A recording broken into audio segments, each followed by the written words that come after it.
BuilderListone here. Now this video is meant for those who are planning on constructing. If you've got your land and you're planning on building your house and you don't know where to start from, now I want to give you a brief idea on how you need to prepare if you're planning on building. One, ensure you have your land, because you are not going to build anywhere that is not your land. Be sure that you own the land or you have the land titles, because you don't want to put a structure in a land that will be disputed later. So once you have your land and you have the documents, now you are getting into the process of design work.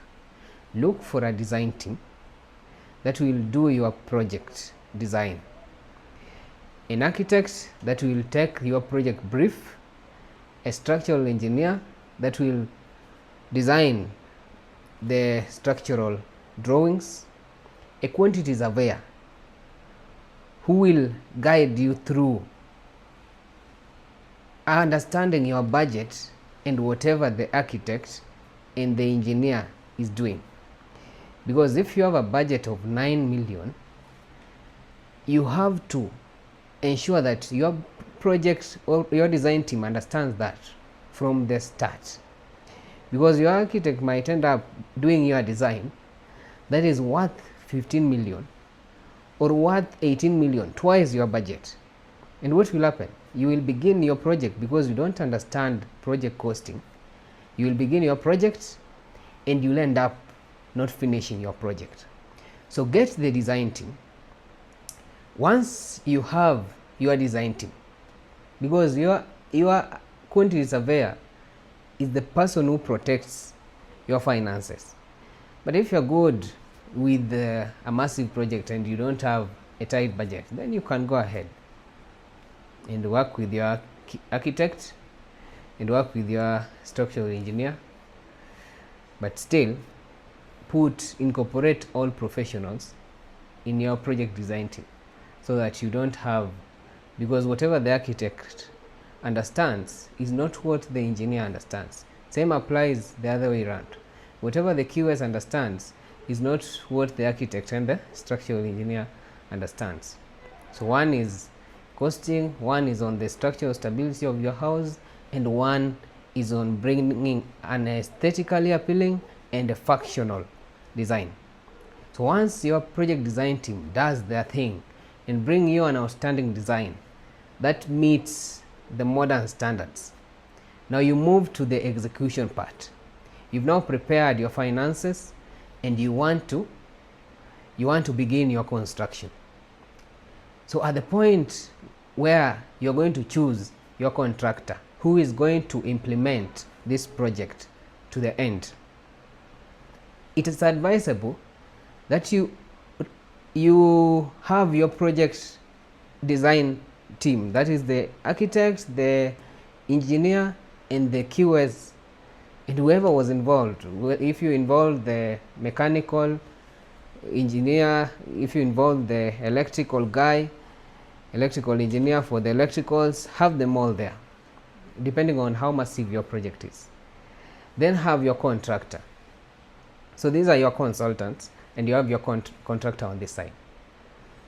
In choosing your contractor, you're going to have to look through the projects this contractor has delivered.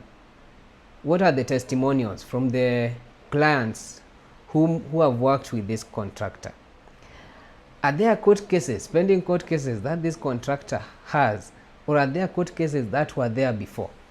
So in understanding that, you will know the kind of contractor you're dealing with.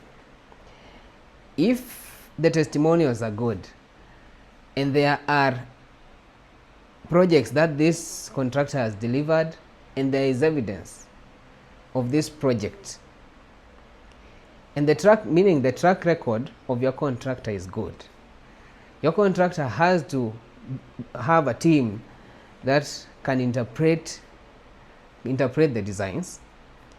Also, there has to be the technicians on the contractor side. They should be able to interpret the designs. They should be able also to deliver this project with the specifications indicated by all the consultants.